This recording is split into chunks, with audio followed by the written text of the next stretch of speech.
I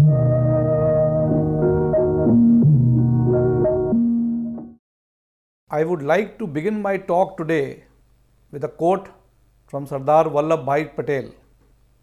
Take to the path of dharma, the path of truth and justice. Don't misuse your valor. Remain united. March forward in all humility, but be fully awake to the situation you face, demanding your rights and firmness. We worked hard to achieve our freedom. We shall have to strive harder to justify it. I unquote.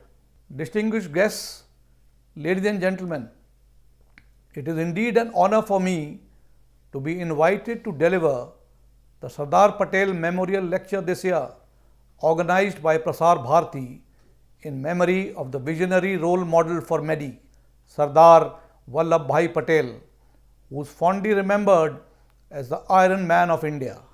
Many eminent leaders, visionaries, economists, scientists, historians, intellectuals, judges and policy makers have spoken in the past at this annual event since 1955.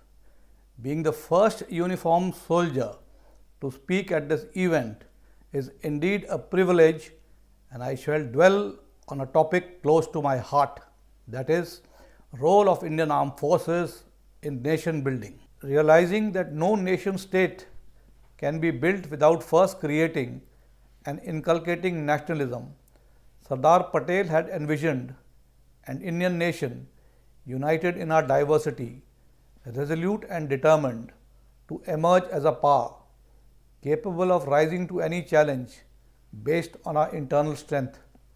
The Indian paradox is that though we are an ancient society and civilization, we are made to believe that we are a new nation state in the modern political sense. Historically, we are all aware India has been a conglomerate of closely linked smaller kingdoms that have been merged into larger kingdoms spanning from Persia, that is present-day Iran, to the Burmese hills in the present-day Myanmar. During the Mauryan Empire, in the Gupta age, and the Mughal period, the British Indian colonial empire somewhat changed the discourse of our historical past through misinterpretations and misrepresentations of our legacy. The dynamics of these near whole or complete Indian nation states has been that each time it has risen out of a hotbed of internecine wars and in fighting amongst each other. As a nation state, India comprises myriad streams of culture, 22 scheduled languages, over 200 dialects, a dozen ethnic groups, 7 religious communities with several sects and subsects, with 68 socio-cultural sub-regions. That makes us a very diverse and exalted society, but concurrently adds a whole range of complexities as a society and nation. This very paradox also poses challenges in building India as a nation. The concept of nation states today represents the citizens' aspirations to be grouped as a single political unit that would in turn act as an instrument towards achieving quality life through liberty and happiness. Ladies and gentlemen, what is nation building?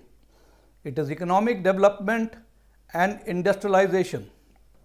Is it building large metros, roads, schools and hospitals? Is it ensuring social equality and harmony? Or is it shaping a national identity based on our core values so as to mature as a strong and vibrant nation, proud and confident, backed by comprehensive national power to assume its rightful role in international affairs? In my opinion, nation building is a combination of all facets of progress. This is the ultimate goal in nation building. This is also stated in the preamble of our Constitution. In the contemporary world order, the pillars of nation building could be surmised as security, justice, economic development, and democratic polity. Security comes first in the pecking order because a secure internal and external environment is the prerequisite for the other three pillars to function effectively. In all this, it is important that every citizen consider themselves as an Indian first and takes the pledge of nation first and everything else later, respects the national flag and vows never to allow our nationality to be ever compromised. The Indian Armed Forces have played a sterling role in national consolidation from the day one of India's independence. Sardar Patel had immense faith in the institution of the Armed Forces of India. It was his vision that he sent the newly formed Indian Navy to Lakshadweep to consolidate our territory, as Pakistan had plans to occupy the strategic islands sitting astride the important sea lanes of communication in the Indian Ocean and the Arabian Sea in particular. The quintessential visionary that Sardar Patel was, he had assertively voiced the need of an independent Tibet as a buffer state between India and China, as can be found in his correspondence with the then Prime Minister Pandit Jawaharlal Nehru. Further, no one had fathomed that the scale of mayhem due to communal frenzy that was unleashed by the partition of our nation. The large-scale violence between people who once lived as one community resulted in loss of thousands of innocent lives. In 1947, the police force was limited in numbers, not fully trained or equipped, and was suffering from the trauma of communal fighting. The communal frenzy was at that time beyond the control of the police. The armed forces were then called in to control the furious rioting and enforce civil order. It was during this time that Sardar Patel, as Deputy Prime Minister of India and also the first Home Minister and Minister of States, organized relief efforts for refugees fleeing from Punjab and Bengal and worked to restore peace. Some believe that the British left India with a bloodless legal transfer of power, but the birth of the nation state that we see today was not such a smooth affair. Few princely states, mainly Hyderabad, Junagadh and Kashmir, were averse to joining the state of India. Hyderabad and Junagadh had to be coerced to integrate with India by what came to be known as police actions. In October 1947, when Maharaja Harit Singh of Jammu and Kashmir signed the instrument of accession to join India, the armed forces were swiftly inducted into Kashmir Valley and other parts of the state to thwart Pakistan's design of invading it by force. Sardar Patel worked tirelessly to build a consensus with the princely states, but did not hesitate in employing Chanakya's age-old priest methods of Sam, Dam, Bhed and Dand wherever necessary. It is to the credit of Sardar Patel that the integration of the princely Indian states into the Indian Union and the political unification of India took place. His contribution in integrating 565 princely states into a new independent India is unforgettable. Later, the liberation of Goa, Daman and Diu carried forward the consolidation of our territorial frontiers. Sardar Patel was also clearly conscious of the fact that independent India needed a steel frame to run its civil, military and administrative bureaucracy. His faith in institutional mechanisms like having an organized command-based armed forces and a systemized bureaucracy proved to be a blessing. The primary role of the armed forces is to defend the territorial integrity of the nation state against external and internal threats. Strong and well-trained armed forces provide a credible deterrence to our potential adversaries. If this is achieved, developmental activities and national building can be progressed without external hindrance. This is central to the concept of national security and paramount for all nation building activities. territorial ambition of China and Pakistan require India's armed forces to remain alert and deployed along disputed borders and also along the coastal region around the year. History is witness to the fact that whenever a nation has neglected its armed forces and their capacity, external powers have been quick to exploit it. In the 1950s, we overlooked this important lesson of history and allowed the security apparatus to drift till the Chinese shook us up in 1962. We had to relearn this lesson through an ignominious experience. Post 1962, we have had several skirmishes against the Chinese at Nathula in Sikkim in 1967, Wangdung in 1986, Doklam in 2017, and the recent skirmishes in eastern Ladakh. The outcomes have made it clear that the Indian armed forces are alert and determined to defend national territory. This feedback has helped the Chinese and our leaders to pursue agreements for maintaining peace and tranquility along the line of actual control and several other confidence-building measures to improve relations. Pakistan attempted to disrupt our national integrity and annex part of our territories in major attacks in 1965, 1971, and later in 1999. In all these conflicts, it was effectively defeated. In 1984, the armed forces preempted the Pakistan Army's effort to illegally occupy the Siachen Glacier.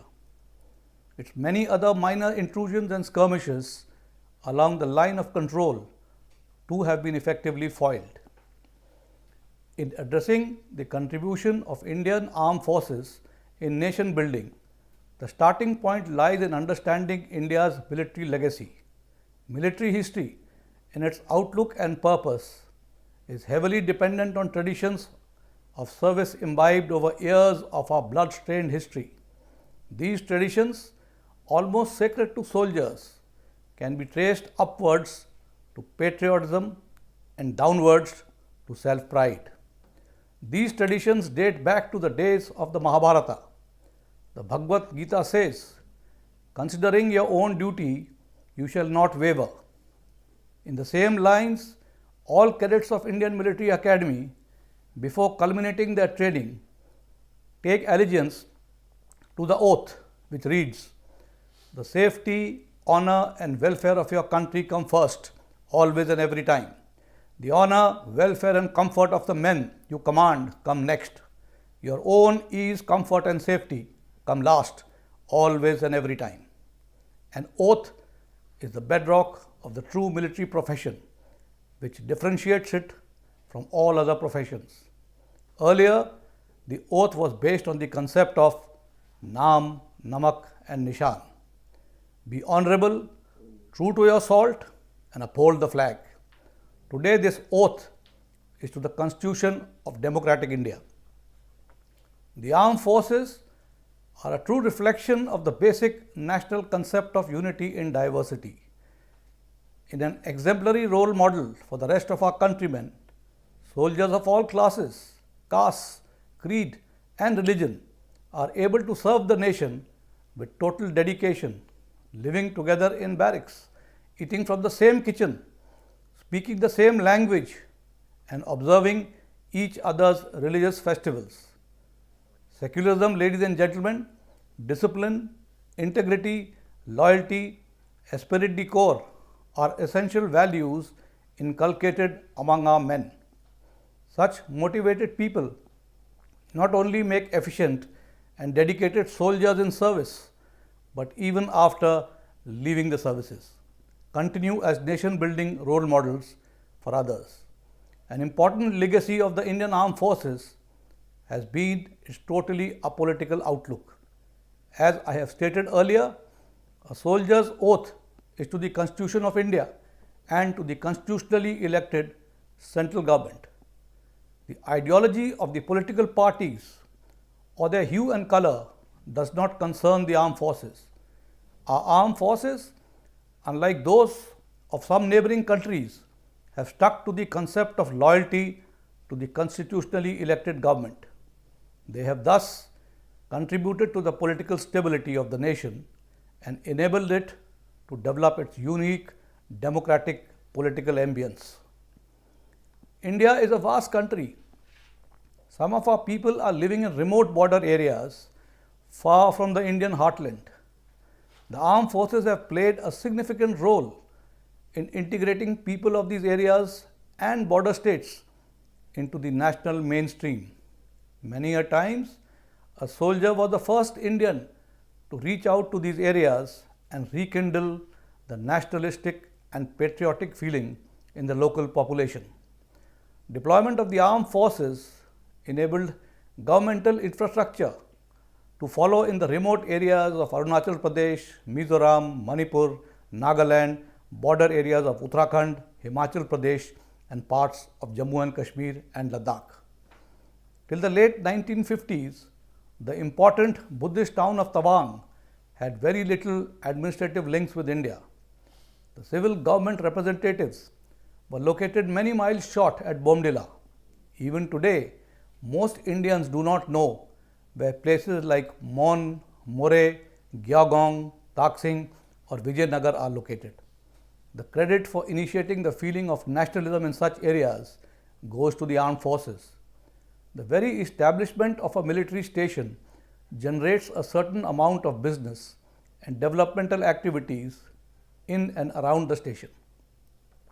This is how the government's developmental infrastructure like roads, electricity, and telecommunication could reach out to remote and undeveloped areas. The armed forces have also improved the ecology of the areas wherever they are located. The greening of the cantonments and the forestation undertaken by the Ecology Territorial Army battalions in Uttarakhand, Rajasthan, Madhya Pradesh, and other states has set a healthy trend for others to follow. There is no better example of unity in diversity than the armed forces. Unaffected by divisive politics or casteist social activities, military stations have always been and are totally cosmopolitan oases of national unity. The Indian Armed Forces have scrupulously maintained the ideals enshrined in our Constitution. The economic progress that the country has seen over the past years can be attributed to a relatively peaceful environment achieved by the steadfast commitment of our armed forces on the borders and internally. Our ingrained spirit of nationhood have played a significant role in fostering the spirit of inclusive growth. In every sense, the Indian Armed Forces have executed their mission with the spirit of Har Kaam Desh Ke Naam.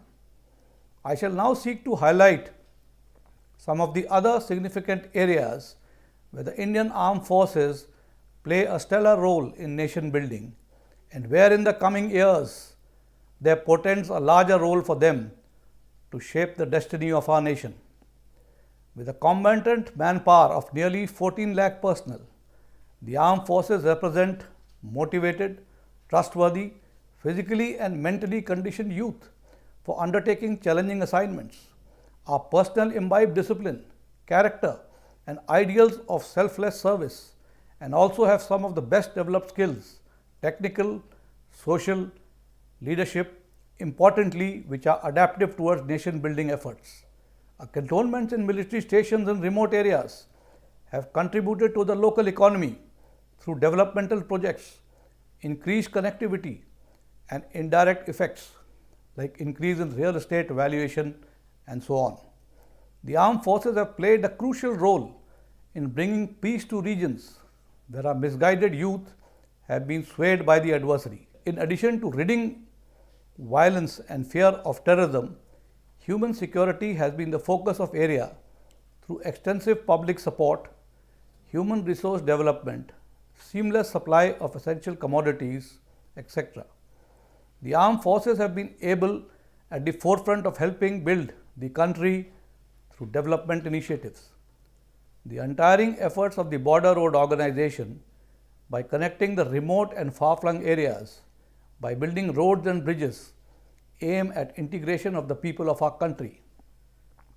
Through our military civic actions like Goodwill Schools, vocational facilities, and sporting avenues for the youth in remote and inaccessible areas, we are winning hearts and minds, assuaging the feeling of alienation and molding public opinion towards peace.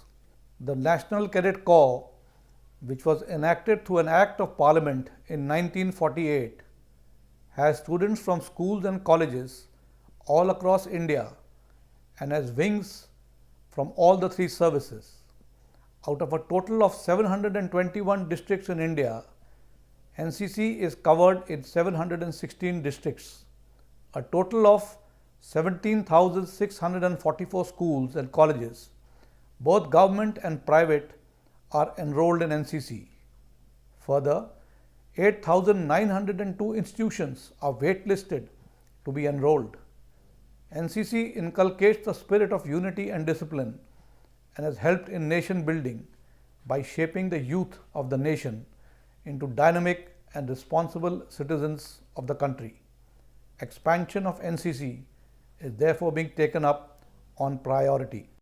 The Indian Armed Forces have always done a commendable job when called to aid civil authorities, especially in the wake of natural calamities or man-made disasters, be it within the country or in our neighborhood.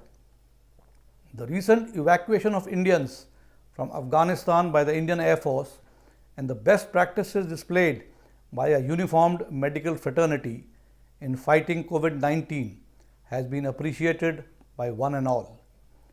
The Make in India initiative in the military and the defense corridors that are being set up is our priority, and I must acknowledge the commitment of all stakeholders, including the civilian defense industries, which are making adequate headway towards our modernization efforts. DefExpo 2020 has brought leading technologies in the defense sector under one roof, with opportunities for the government, private manufacturers, and startups. The economic spin-off to the nation from the success of such ventures needs no amplification, especially when a substantial part of our budget allocations go into import of weapons and systems. We are progressively, yet assuredly, moving from import dependency towards self-reliance, and finally will move towards export promotion of the best defense technology incorporated weapons and systems. The armed forces have also enhanced India's image abroad. Our forces, in support of the foreign policy of the government, have projected military power to usher peace and for conflict resolution in Bangladesh, Sri Lanka, and Maldives when requested by our neighbors. Since the mid-1950s, the armed forces have been deployed in a large number of UN peacekeeping missions all over the world. They have worked in Korea, Congo, Gaza, Cambodia, Angola, Somalia, Rwanda, Namibia, Sudan, and many other countries, and done the nation proud by their impartiality, efficiency, and dedication. This aspect has received international recognition. With numerous shared security challenges between nations, especially of the asymmetric and non-traditional variety, defense cooperation will shape and be shaped by joint efforts in domains of terrorism, cybersecurity, piracy, crime, and humanitarian assistance and disaster relief. Defense cooperation today is being used as an important diplomatic endeavor to find and cement some common ground to such transnational threats. Our Defense Diplomatic Corps is being expanded and their mandate being revised, all in line towards nation building. Lastly, as we transform our forces, our endeavors are aligned towards nation building through the prism of human resource development, equipping technology infusion, and international cooperation. We in the armed forces understand the need to fulfill a larger responsibility which reflects the resolve of more than 1 billion people. The Indian Armed Forces would continue to represent the nation's unique characteristics, which are unity in diversity and the military virtues of sacrifice, loyalty, and discipline that have always remained and will serve as objects of veneration for the entire nation. And finally, in conclusion, I would say a nation comprises not just its economic assets. A nation consists of its people, national character, and core values, its culture, its unity, and its stature in the world community. We need to build India as a nation on the basis of a common ideology, impeccable character, and stable institutions so as to help create a strong and powerful nation which can improve the quality of its people. Modern Indian history is incomplete without Sardar Vallabhbhai Patel. His vision, dream, and his principles had made us stand tall as a proud nation with rich culture and with people as our strength. The Statue of Unity is a humble tribute from the people of this nation to the Iron Man of India. Finally, I would like to reiterate that the Armed Forces of India have established and sustained their credibility through dedication, sacrifice, professional competence, and operational effectiveness. Besides being defenders of the nation, they are the people's armed forces with recruitment from all parts of the country. The people of India, the most important element in our nation, have looked at them as secular, positive, and impartial. The armed forces are proud of this achievement and image, and I am certain that they will carry this spirit in the future too. Thank you and Jai Hind.